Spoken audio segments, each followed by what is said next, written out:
Hola amigos, muy buenos días. En esta oportunidad vamos a empezar con la serie de entrevistas y hoy vamos a entrevistar al decano del Colegio de Economistas, al profesor José Oros Calderón. Vamos a aprovechar esta visita para hacerle algunas preguntas del entorno latinoamericano, el entorno nacional y el entorno regional, aprovechando que el profesor José Oros es especialista en los cursos de macroeconomía, de economía monetaria y de economía internacional. Profesor José Oros, muchísimas gracias por permitirnos estar con hoy usted. Gracias, Carlos. Es un placer para mí compartir estas ideas, un marco teórico, los acontecimientos que están golpeando en estos momentos a todo el sistema financiero mundial. Y creo que es importante compartir con tu audiencia grande que tienes, como para que ellos se enteren y, bueno, seguir conversando en futuras entrevistas, ¿no? Muchas gracias, profe. Muchas gracias por su buena onda también con nosotros. Hay un tema interesante. Nosotros en economía hablamos siempre del Fondo Monetario Internacional, del Banco Mundial. Estas organizaciones van soltando reportes mensuales, trimestrales, incluso anuales, ¿no? En el último reporte, según el Fondo Monetario Internacional, está diciendo que la tensión comercial entre China y Estados Unidos va a tener impacto en las economías latinoamericanas. ¿Nos podría explicar más a profundidad cuáles son estos impactos que podría tener? Es una muy buena pregunta, pero yo creo que para entender mucho mejor las cosas te voy a hablar un poco cómo es que se han gestado estas organizaciones y por qué es tan importante sus proyecciones en la economía mundial. Después de la Segunda Guerra Mundial, en 1945, los países se dan cuenta de que nunca habían hecho sus finanzas internacionales, es decir, que no había un formato que homogeneice o estandarice las relaciones comerciales entre un y otro país. Lo que tenían eran simples estadísticas de qué es lo que vendían y qué es lo que compraban, ¿no? Entonces, a partir de la Segunda Guerra Mundial, al final, es que se forma el Fondo Monetario Internacional. ¿Cuál ha sido el objetivo de que se forme este fondo? Uno ha sido para integrar el comercio internacional. En esa época que estaba hecho un desorden, había problemas en tipos de cambio, balance de pagos, etc. Y la otra, que fundamentalmente haya un fondo que pueda salvar a los países justamente por esos problemas de balanza negativa, ¿no? Una balanza comercial negativa. El Banco Mundial también nace justamente por esos problemas de financiamiento que tienen los países, ¿no? Entonces, ¿por qué es tan importante las proyecciones que hacen estos organismos multilaterales? Recuerden que el mundo tiene 232 países aproximadamente. De esos 232 países son miembros de la ONU casi alrededor entre 190 y 200 países. ¿Eso qué quiere decir? Que el mayor porcentaje del mundo está alineado a esta Organización de Naciones Unidas. Entonces, para estandarizar, mejorar las condiciones económicas, mejorar las condiciones de negocios, mejorar las condiciones de vida de toda la población del mundo, es que estos organismos multilaterales hacen sus proyecciones. Es cierto que hay muchas proyecciones de entidades privadas como bancos, hay proyecciones de la academia, hay proyecciones de empresas industriales como Bacus, por ejemplo, en el Perú, y hay proyecciones de los BCRs, MEP de todo el mundo. Pero todo eso, digamos que está centralizado, estandarizado en los datos que tiene el Fondo Monetario y en los datos que tiene el Banco Mundial. Recordemos que tanto el Fondo Monetario como el Banco Mundial tienen a los mejores especialistas del mundo en materia de finanzas, en materia de economía, en materia de las ciencias sociales en realidad, ¿no? No es que estas entidades solo son especialistas en economía, sino son especialistas en todos los ramos, en todas las ramas y sectores de la economía. Por eso sus datos, sus proyecciones que ellos hacen son importantes porque nos dan un parámetro, nos dan una vía de cuál es la situación de los países, en qué tenemos que mejorar, en qué tenemos que reforzar, etcétera, etcétera. Y es una mala información de que digan que el Fondo Monetario se ha hecho para sojuzgar a los países, para hacer más pobres a los países. Eso es totalmente, es una falsedad, ¿no? Porque el único objetivo del Fondo Monetario ha sido solucionar el problema de balanza de pagos de los países. Ahora obviamente están ya metidos en otros temas como por ejemplo la pobreza, como por ejemplo la desigualdad, género. sea, la economía no solo se trata ahora de balance de pagos, ¿no? Sino es un tema muy integral y justamente ahí resalta la labor de la mujer, por ejemplo, ¿no? Que ahora las mujeres son las que tienen cargos muy importantes, son las que deciden en finanzas, etcétera, etcétera. Entonces el mundo de esa separación que tenía entre un país grande o rico y un país pobre, cada vez se están convergiendo más, ¿no? Obviamente que no va a ser en 20 años, 30, ¿no? Ese es un proceso muy largo, que el Perú está también dentro de ello, pero que yo creo que, como estamos viendo, las cosas van convergiendo cada vez más, ¿no? Lento pero seguro. Exacto. Vamos avanzando a paso de tortuga, pero quizás con algunas medidas macroeconómicas fuertes se podría avanzar a paso de defensa civil, como se dice, pero mientras no nos detengamos, además de las proyecciones que saca el Fondo Monetario Internacional, también da algunos, determina algunos problemas, identifica algunos problemas. Uno de ellos es la fuerte debilidad institucional que hay en América Latina. ¿No es cierto? No hay respeto a las instituciones, eso deriva en corrupción y eso deriva en poca competitividad, porque si hay una relación competitividad-corrupción, plantea el Fondo Monetario desafíos pendientes para nuestra región. De hecho, hay dos países, pero que están cuya situación es complicada, como el caso de Argentina y el caso de Venezuela, ¿no? En el caso de Argentina están en un proceso, están debatiendo sobre si se puede dolarizar o no. ¿Cuál es su opinión acerca de la economía argentina en general? Que es un lugar que da para hablar, ¿no? Argentina es el único país que ha tenido 2 hiperinflaciones, ha tenido como 8 shutdowns a lo largo de su historia, y ahora también está teniendo procesos inflacionarios. ¿Usted qué opina de la dolarización? Y si usted cree que el problema de la economía argentina es por exceso de gasto o por insuficiencia de gasto.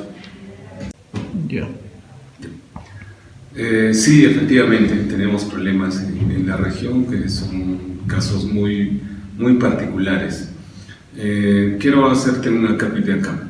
Las crisis financieras que se dieron en los 90, la crisis mexicana, la crisis asiática, rusa, brasileña y argentina de los 90, ha tenido un denominador común. ¿Cuál fue? Fue el tipo de cambio fijo.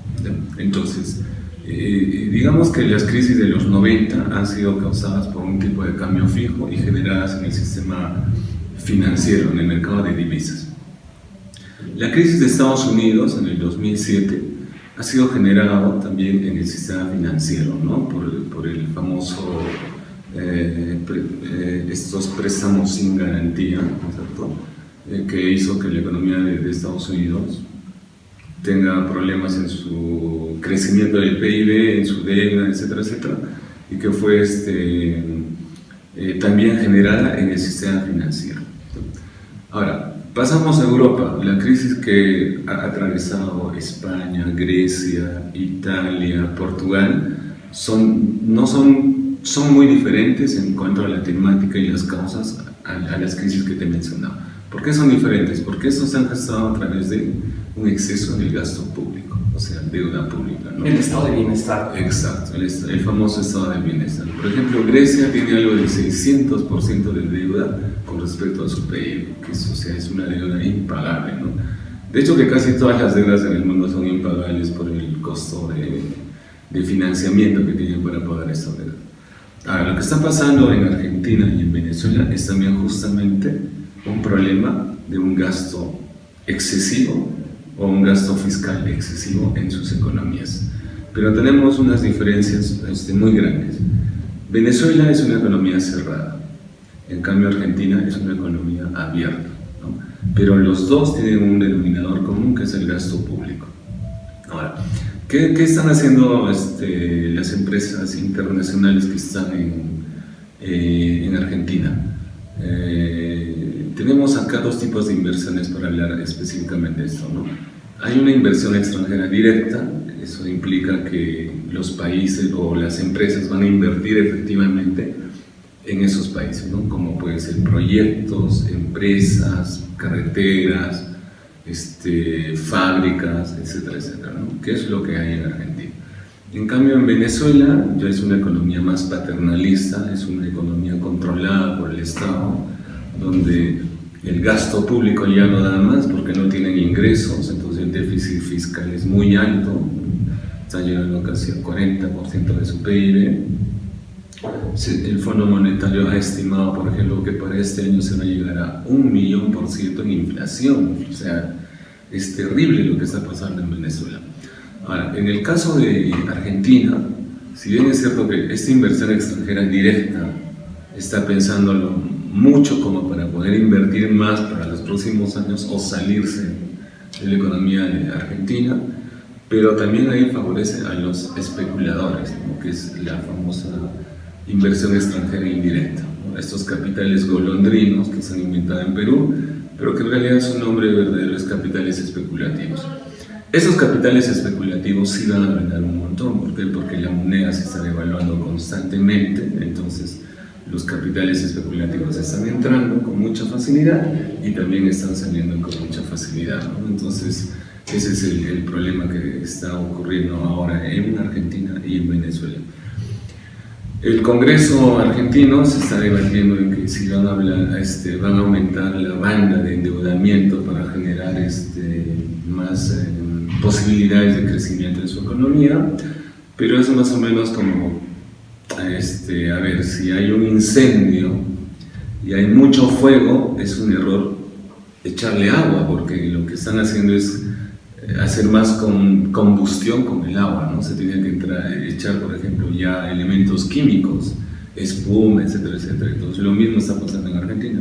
No se puede echar más dinero a una economía que ya tiene problemas de déficit fiscal, tiene problemas de tipo de cambio, tiene problemas en la balanza comercial y obviamente sus reservas se están gastando rápidamente, lo cual no ocurre en Venezuela, ¿no? En Venezuela lo que están haciendo es lo mismo que hemos pasado en los 80, el famoso cero mata cero que inventaba Maduro.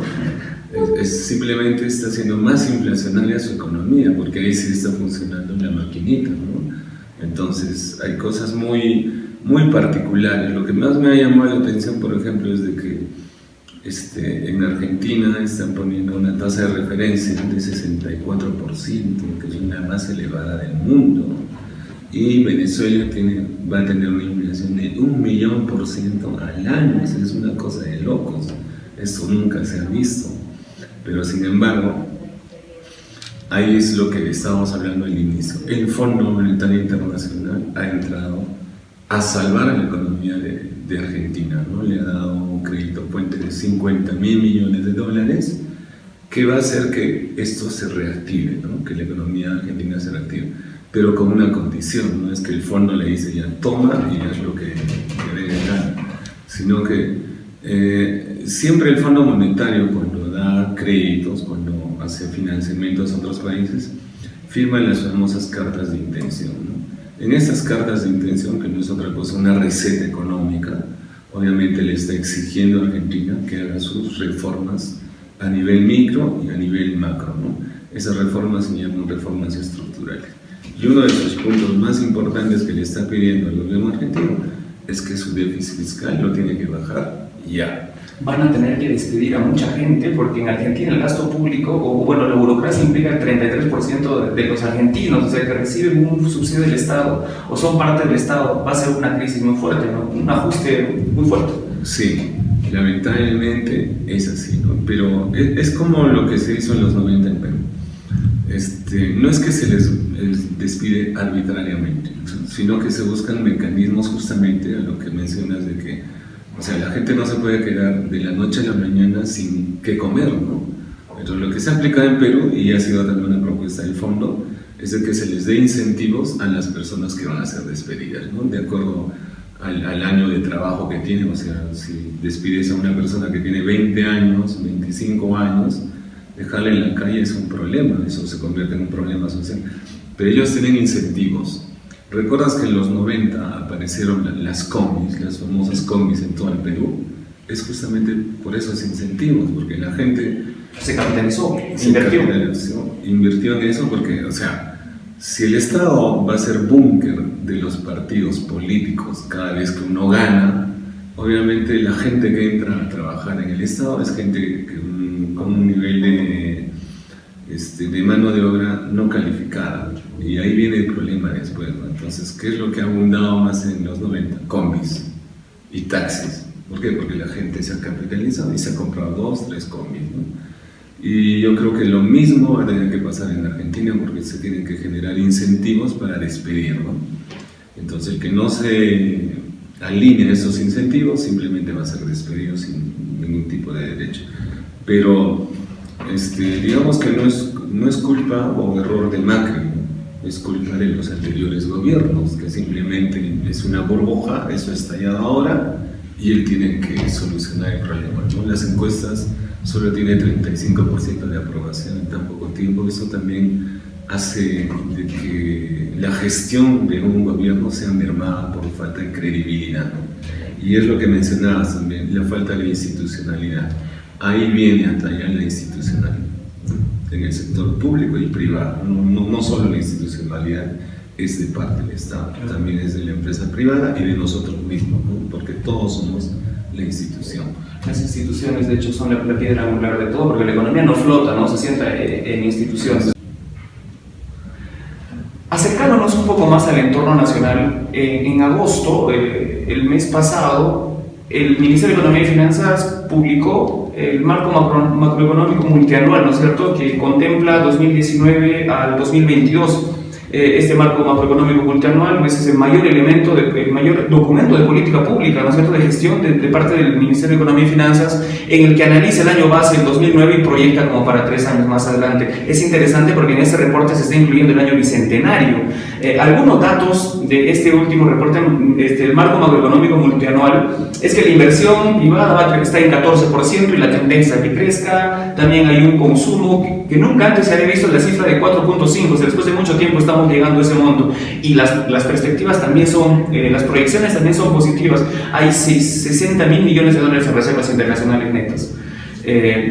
Todas estas expectativas nos convienen hacia el largo plazo, pasando el bicentenario. Sí, efectivamente nos falta 3 años para cumplir el bicentenario. Es importante para nosotros porque digamos que marca cuánto nos hemos desarrollado, ¿no? ¿Qué ha pasado en estos 200 años de un país libre, con nuevas condiciones, etcétera, etcétera?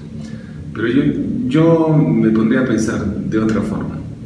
Es decir, nuestro país, no solo por un bicentenario, sino porque simplemente, digamos que todo cae por su propio peso, ¿no? Hemos pasado muchas etapas, tanto a nivel social, tanto a nivel político, económico, pero sin embargo en los últimos años lo que más ha primado ha sido la parte económica.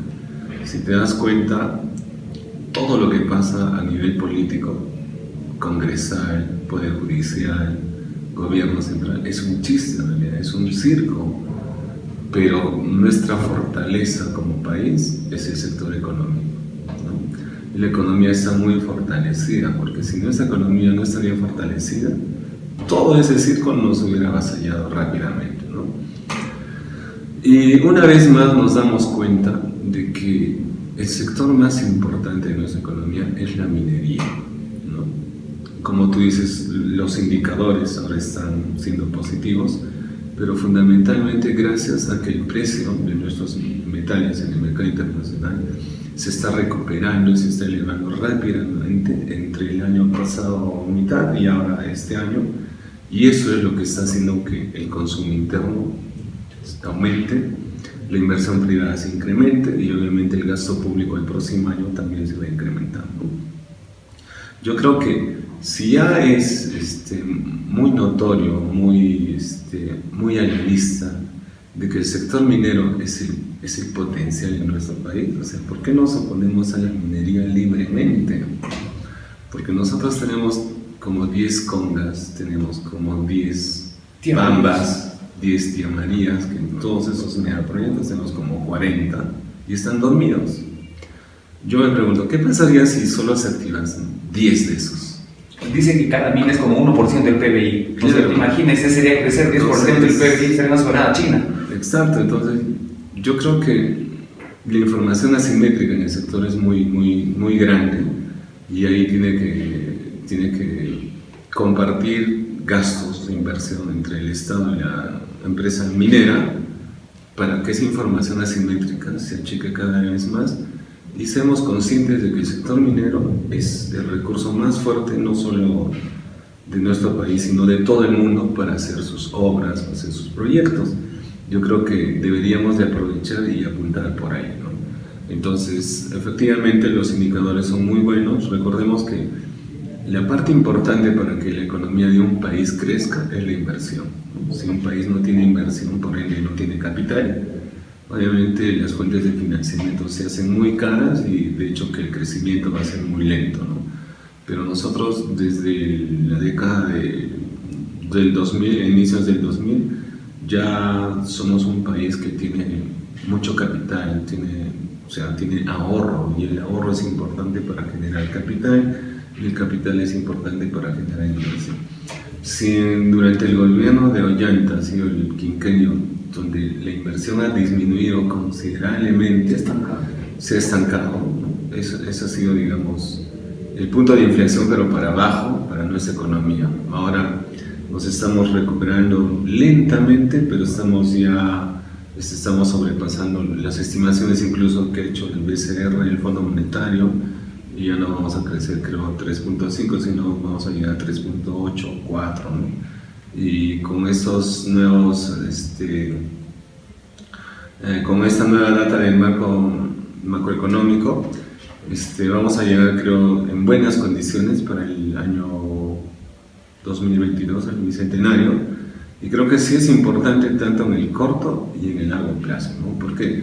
Porque en el corto plazo lo que está haciendo es fortalecer lo que ya hemos hecho desde el 90 hasta la fecha y darnos un despegue para no solo el 2022, sino para lo que viene, ¿no? Recuerda que el mundo ahora es un mundo competitivo. Cada vez más. Y ese mundo competitivo no significa de que tengamos que producir más, tengamos que exportar más, ¿no? Sino la competencia nace desde nosotros mismos, ¿no?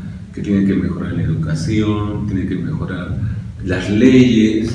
Ahora escuchaba una posición del presidente del BCR y me parece una buena respuesta. Le preguntan, ¿cuál es lo más importante? ¿Que la economía crezca o que las leyes se den muy bien y se cumplan? Y la respuesta, a mí me gustaría que el país tenga mejores leyes y que se cumplan, porque el aspecto económico ya está solucionado.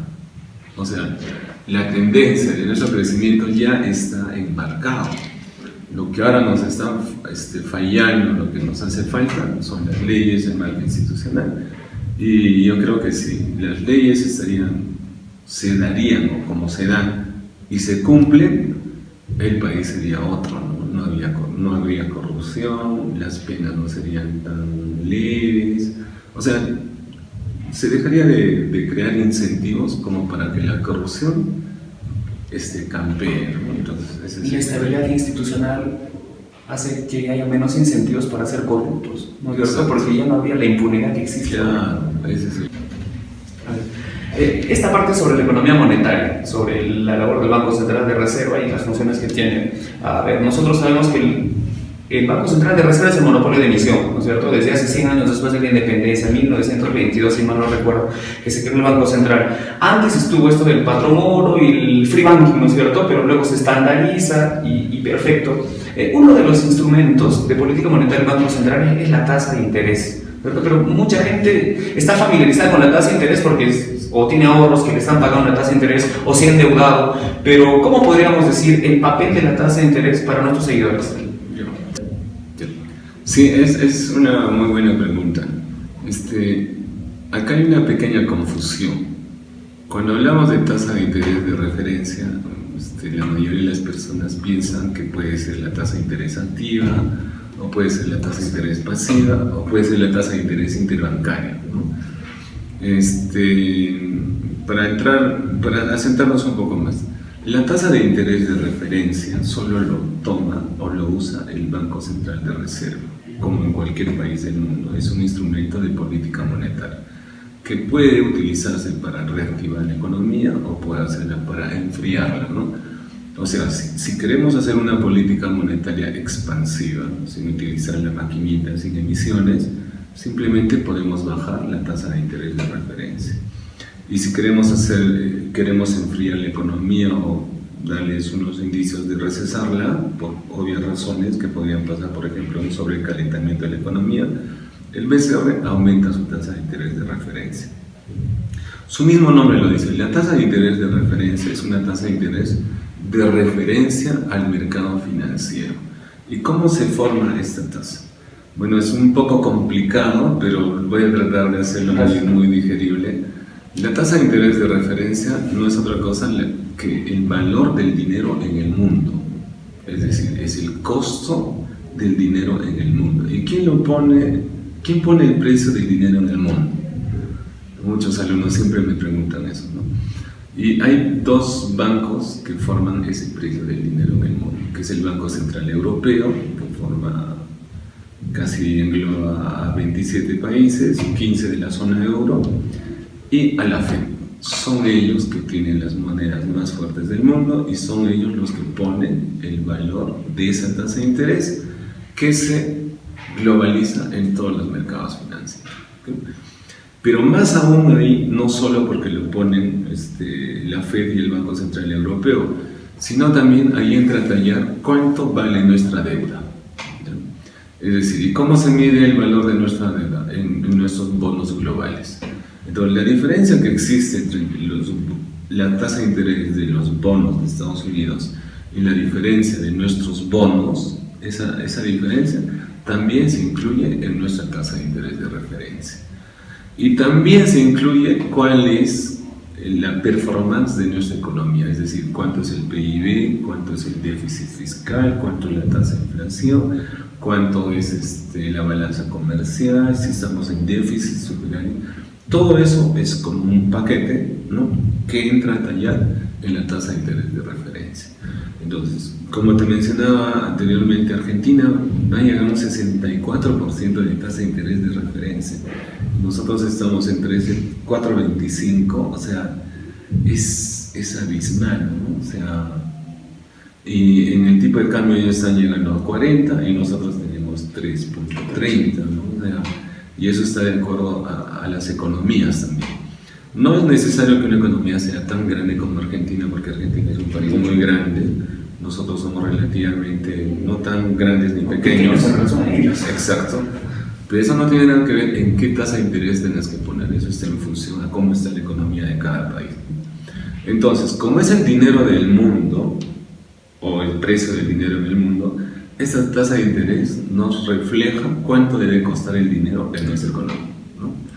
Entonces, ¿qué hacen los bancos? Si el BCR va a bajar su tasa de interés de referencia, lo que va a hacer es que la economía se estimule. ¿Cómo se va a estimular? Cuando baja la tasa de interés de referencia, el sistema bancario baja sus tasas de interés activas. Entonces, ¿qué significa que bajen las tasas de interés activas? Que el agente económico tiene mayor facilidad de poder financiarse, ¿no? Y al financiarse va a poder hacer sus proyectos, sus obras, etcétera, etcétera. Y la gente va a tener más posibilidad de ahorro porque la tasa de interés pasiva tiende a crecer. Y ocurre lo contrario, ¿no? Si el BCR aumenta su tasa de interés de referencia, lo que va a pasar en el sistema financiero es que las tasas de interés activas suben considerablemente y obviamente el agente económico no va a poder financiarse y eso es recesivo para la economía. Y lo contrario con la tasa de interés de ahorro, esta tiende a bajar. Entonces, tasas de interés de referencia incrementadas desmotivan a la economía, no se generan incentivos. Tasas de interés bajos sí incentivan a la economía. Pero ¿por qué el BCR sube o baja? Eso lo hace siempre o casi siempre cuando la FED toma posición en el mercado. Si la FED aumenta su tasa de interés de referencia, no le queda más a nuestro BCR subirla también. ¿Por qué? Porque si la FED sube su tasa de interés, va a haber fuga de capitales, ¿no? Porque es más atractivo la tasa de interés allá. Entonces el BCR tiene que retener esos capitales y para hacer eso tiene que subir la tasa de interés. Pero eso es a costa de lo que va a pasar en la economía, ¿no? Entonces, el BCR, si te das cuenta, siempre hila muy fino, muy fino, ¿no? Y ya tenemos también mucha experiencia en todo este tiempo de, digamos, cómo se comporta la Fed y cómo nos tenemos que comportar nosotros. No aumentamos, digamos, si las tasas de interés de referencia se incrementan en 25%. O sea, puede subir 25%, no va a subir nunca, digamos, 2%, ¿no? Siempre 25%. Puede ser de acá a 2 meses, otros 25%. Y eso ya se ha estandarizado en el mundo. Entonces, obviamente, si Estados Unidos es quien fija el precio del dinero en el mundo, nosotros no nos queda otra que tomar una estrategia. Es como ajedrez, ¿no? Si uno mueve una ficha, nosotros tenemos que mover la otra ficha para incluso apaciguar o para crear las condiciones de que nuestra economía no sea tan afectada como anticíclicas, ¿no? Exacto, anticíclicas. Es lo que hemos hecho en la crisis inmobiliaria de Estados Unidos. Es cierto, tiene que llegar muy fino en este tema de la tasa de interés. ¿Y hay algún problema cuando se baja la tasa de interés a niveles cercanos a cero, como en el caso de Estados Unidos o el caso de Europa antes de sus crisis? Sí, esa es una buena pregunta. Ahí llegamos a la famosa trampa de liquidez de Keynes, ¿no? Entonces, ¿qué pasa cuando la tasa de interés está llegando casi a cero? Entonces, cuando está llegando casi a cero, simplemente el agente económico no cree en el sistema financiero. Y como no cree en el sistema financiero, empiezan a aparecer nuevos activos muy peligrosos y tóxicos, y empiezan a ver los mercados informales de dinero, ¿no? ¿Por qué? Porque la gente va a hacer una corrida, o sea, va a ir a los bancos y va a sacar todo su dinero. Entonces, ahí viene hasta ya las monedas fuertes. Por ejemplo, en lugar de ponerlo en el banco, yo me compro dólares, ¿no? Es lo que pasa en los 80. En lugar de comprarme dólares, tal vez me voy a ir a otros activos, como por ejemplo la bolsa, o como por ejemplo comprarme oro, petróleo, ¿no? Y ahora que, bueno, en nuestro país todavía no está tan, digamos, no hay mucha difusión, mucho conocimiento de las criptodivisas, ¿no? Entonces, ahora tenemos muchos más activos que antes, pero es muy peligroso llegar a casi cero, porque eso va a generar una desconfianza en el sistema financiero. Y imagínate, un país sin sistema financiero es llegar a extremos. Entonces no habría, digamos, fuentes de financiamiento creíbles, la institucionalidad caería a niveles muy bajos a los que estamos, y creo que no es conveniente que un país llegue así. Si Estados Unidos ha llegado a ese punto, aparecen las consecuencias también. Exacto. Es porque, bueno, Estados Unidos es un monstruo. O sea, de por sí no se puede caer tan fácilmente, ¿no? O sea, el número de empresas, el número de población que tiene Estados Unidos es tan grande de que sí puede llegar a esos extremos, pero rápidamente sale de esos extremos, ¿no? Porque justamente es una economía muy fuerte, muy poderosa. En cambio, nosotros somos una economía que estamos en proceso de crecimiento, en proceso de desarrollo. Y si llegamos ahí es como un knockout, no vamos a poder levantarnos fácilmente. Yo creo que... pero sin embargo, el BCR tiene controlado, o sea, estas variables, como la tasa de inflación, la tasa de interés y el tipo de cambio. Si bien es cierto que el tipo de cambio no lo fija el BCR, pero sí lo interviene cuando hay problemas. Exacto, flotación sucia. Entonces, es muy difícil que podamos caer a ese nivel, ¿no? Porque la otra fortaleza de nuestra economía es que nuestra economía es libre. O sea, hay un flujo, moderadamente libre, de hecho, sí. Sí, hay un flujo muy importante de entrada y salida de divisas, ¿no? Así como tenemos una política arancelaria muy flexible, y es una de las más bajas en el mundo. Entonces, eso hace de que crisis económica por escasez, inflación, shock de oferta, tenemos una amplitud mucho más grande en relación a otros países como para poder capear el temporal. Sí, y eso es interesante porque recuerdo, yo todavía era su alumno del 2009 y cuando estábamos en todo este problema de la crisis europea, tanto como otros países, ¿no? Y era justamente a eso porque tenemos reservas internacionales, hay buen control por parte del Banco Central. Será por eso también que a Julio Velarde ya van 2-3 años que le dan el premio a nivel mundial del mejor banquero central, ¿no? Dentro de este tema está la inflación, ¿no? ¿Por qué es importante mantener tasas de inflación? Acá sí es importante que sean bajas. ¿Por qué es importante que la inflación esté baja? Esa es una muy buena pregunta que también les hago a mis alumnos, pero todos, si nosotros preguntamos a la persona de a pie, él nos va a decir, sí es importante porque estamos controlando los precios, que el precio de los bienes y servicios no suba. Es cierto, pero eso digamos que está implícito. O sea, es el concepto de inflación. El concepto de inflación implica de que es la subida constante de los precios, ¿no? Pero si nosotros controlamos ese incremento de los precios, lo que estamos haciendo es estabilizar los precios en el mercado, estamos generando que nuestra moneda tenga valor en el mercado, o sea, la capacidad de compra, el valor o el poder adquisitivo es alta, ¿no? Pero ahí no queda la respuesta. Yo les digo, no chicos, pero no es tanto eso, porque es implícito la inflación. Y la respuesta va por este sentido. ¿Por qué un país como el Perú trata de controlar y de que la inflación sea la más baja?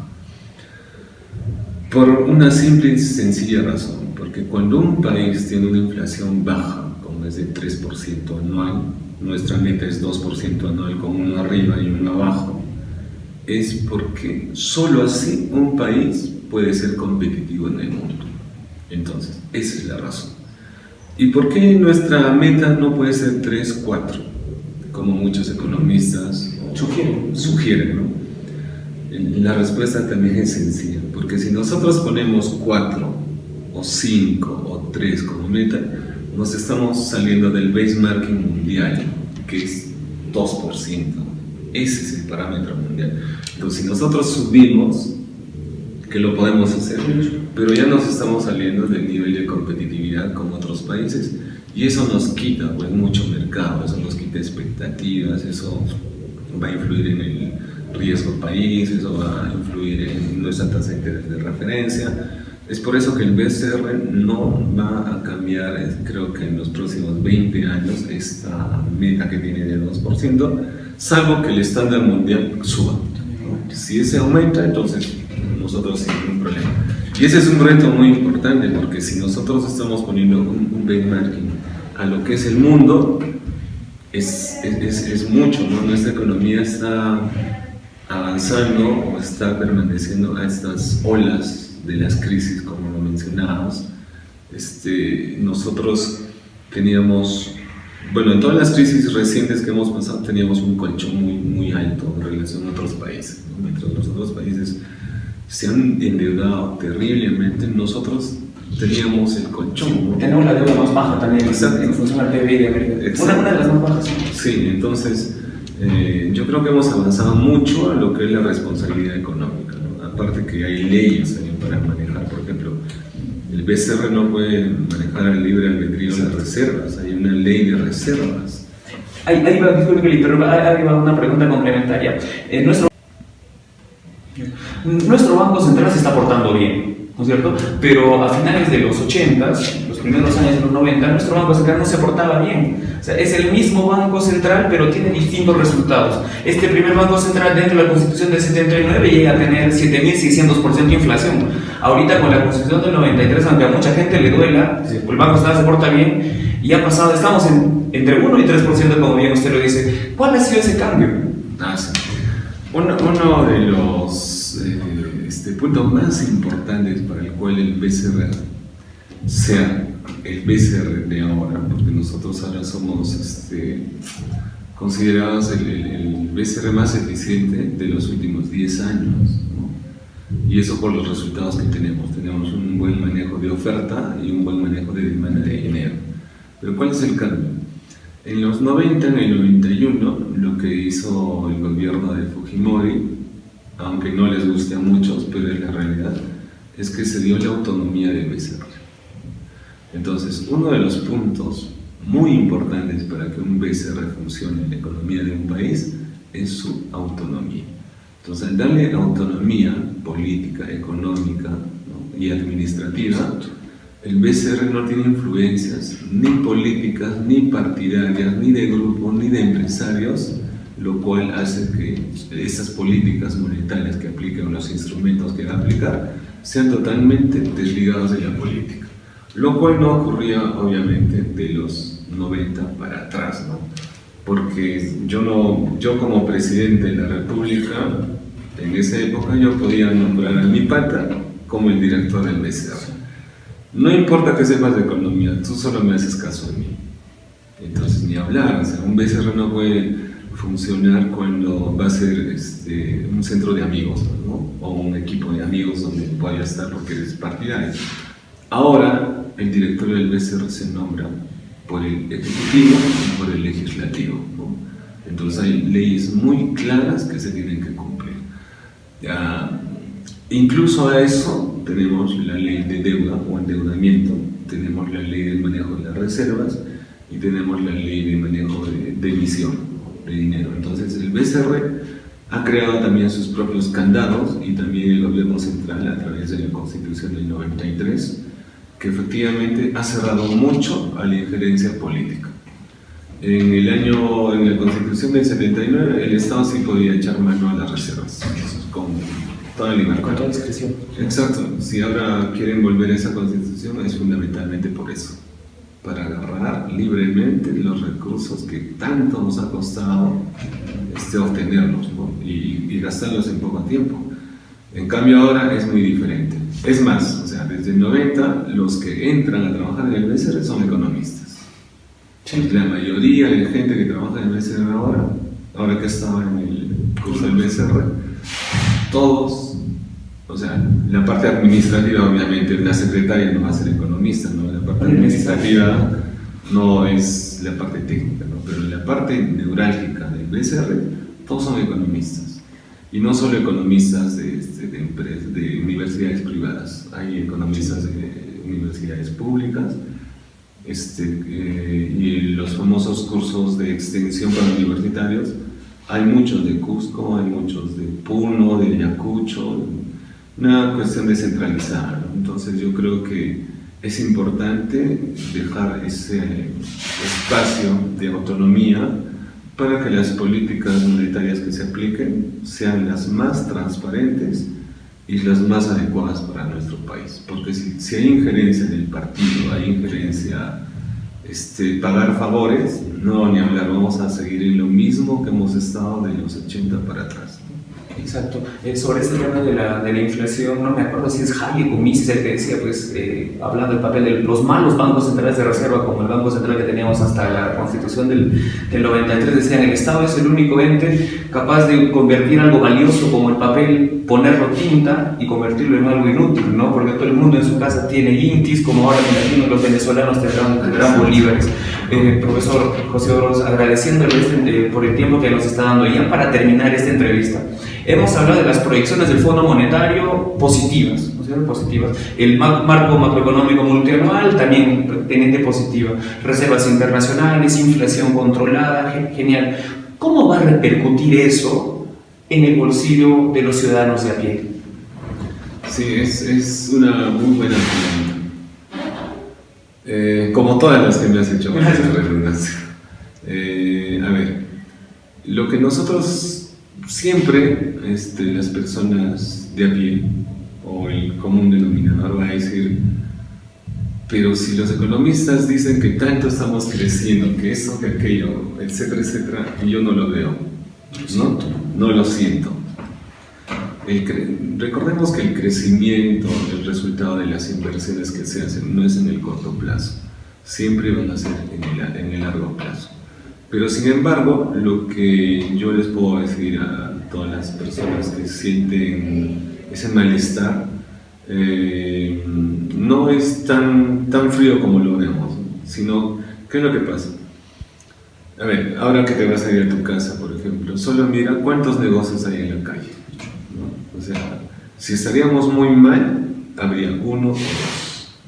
Entonces, vayamos un domingo al mall. ¿Qué cantidad de gente hay? ¿No? O sea, ¿qué de consumo hay? Entonces, en Lima ya es una cosa de locos, ¿no? El domingo, bueno, no el domingo, todos los días no puedes caminar libremente en las calles, ni en las tiendas, ni en los cines, etc. Los metros, los buses están totalmente acoplados. Entonces yo creo que sí, la economía, o sea, los efectos que se están dando o que se han dado por las medidas de los 90 se están dando de a pocos, ¿no?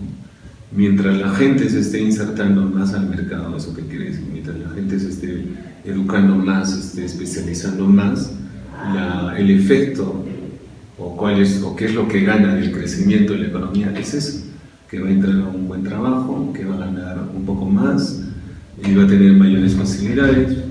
Si no, habría que preguntarles también a los venezolanos, ¿por qué han escogido Perú? ¿Por qué no se han ido a Cuba? ¿Por qué no se han ido a Bolivia? O a Nicaragua, ¿no? Ellos van a decir, es que allá no pagan nada. Entonces, si están viniendo a Perú, es porque en Perú hay mejores condiciones económicas, hay mejores condiciones de desarrollo, hay mejores oportunidades, ¿no? Entonces, yo creo que hay que tener más fe, hay que darle punch, ¿no? Hay que empujar el coche y ser siempre proactivos, porque no todo cae del cielo, ¿no? Hay que un poco sacrificarnos, que es lo que estamos haciendo todos, ¿no? Nos estamos dedicando más a buscar mejores expectativas, pero nos estamos preparando más, ¿no? Ahora los chicos saben que si no estudian no van a tener una vida, digamos, decorosa, etcétera, etcétera. Entonces yo creo que en el corto plazo sí estamos en eso de ponernos en nuestro chip de que nuestra economía está mejorando mucho más que antes, ¿no? O sea, aquel ciudadano que diga no, el país está en crisis, está viendo otro partido en realidad. Pero sí, obviamente, estos flujos migratorios como el de los venezolanos, de hecho que va a impactar, ¿no? en la economía de aquellas personas que, digamos, tienen un nivel de especialización bajo, está quitando obviamente el trabajo, ¿no? Pero como es un mercado, como te decía anteriormente, nuestra economía es un mercado libre, eso se va ajustando, ¿no? Cada uno, exacto, cada uno encuentra su orden espontáneo. Exacto, sus mecanismos de poder, o sea, obtener lo que uno sabe, lo que uno quiere y lo que le conviene, ¿no? Porque al final tú sabes que la economía es un coste de oportunidad y ese coste de oportunidad está en la elección que tú tienes, pero con las condiciones que tú tienes, ¿no? Obviamente ya no puedes ser gerente si no tienes las condiciones, ¿no? Entonces eso va a ir ahí. Lo otro que no te hablé un poco fue lo que está pasando con Estados Unidos y China, ¿no? Y cuáles son los efectos. Obviamente partamos desde el punto de vista que los aranceles son medios de ingresos para un país, ¿no?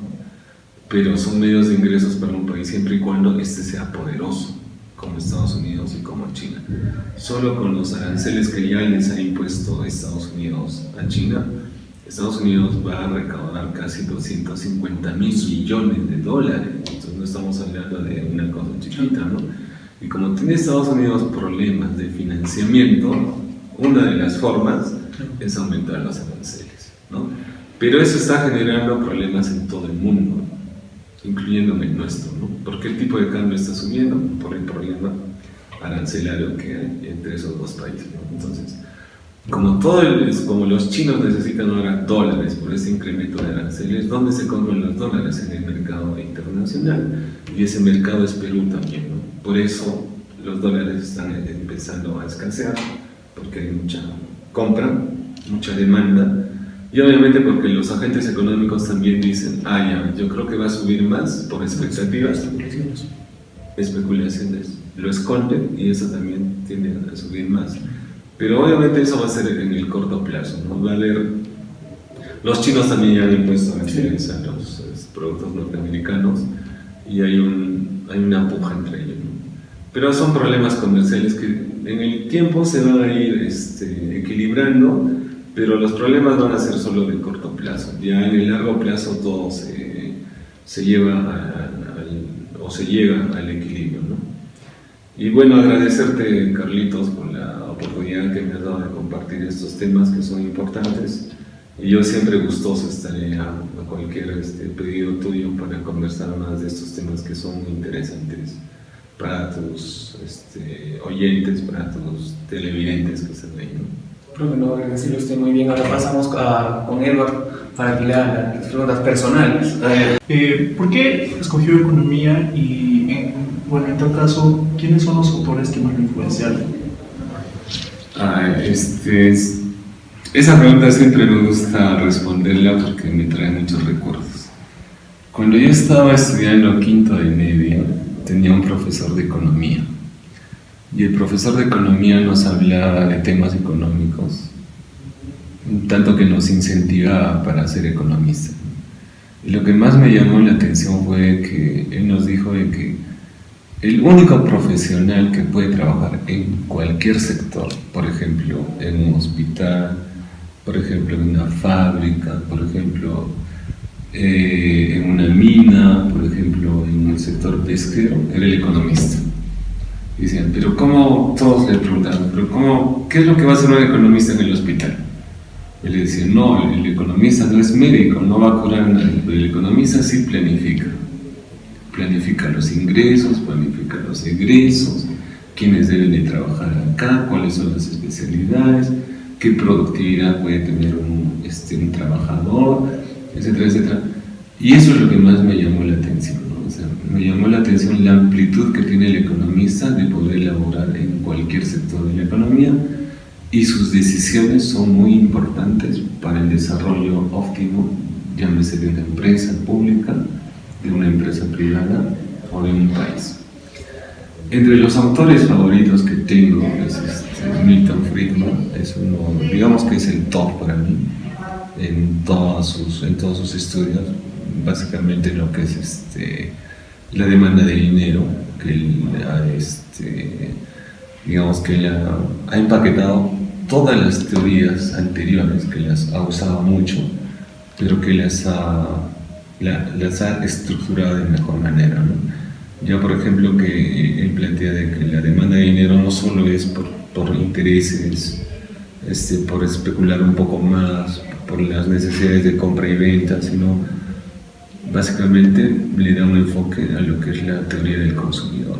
Entonces, otros autores preferidos que tengo es Hayek, Krugman. O sea, no estoy tan ligado, digamos, a keynesianos y clásicos, ¿no? Sino que tomo lo mejor de cada autor, que es importante en la toma de decisiones para un economista. Recuerda que el economista no se parametra en algo, ¿no? O sea, el economista es muy amplio, muy flexible, muy observador a todo lo que sucede, y nosotros, por ende, aplicamos lo mejor que podemos aportar, ¿no? Por ejemplo, el BCR es un BCR que aplica una política monetaria mixta, ¿no? En un tiempo es keynesiano, en el otro es clásico, es neoclásico, combina las estrategias de política monetaria. Y no solo en cuestión de política monetaria, también en fiscal, ¿no? También en la política de comercio exterior.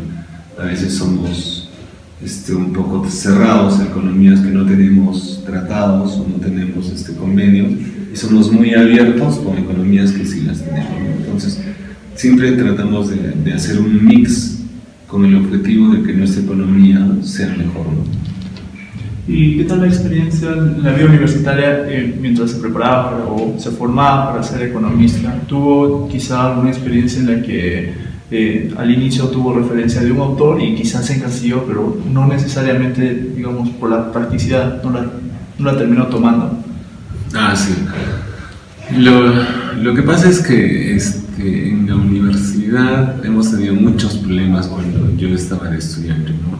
Estábamos llenos de paros, estábamos con problemas incluso de terrorismo, lo cual no hacía, digamos, la convivencia tan linda que es la universidad como lo que es ahora, ¿no? Nuestras bibliotecas eran muy, muy antiguas, no había internet.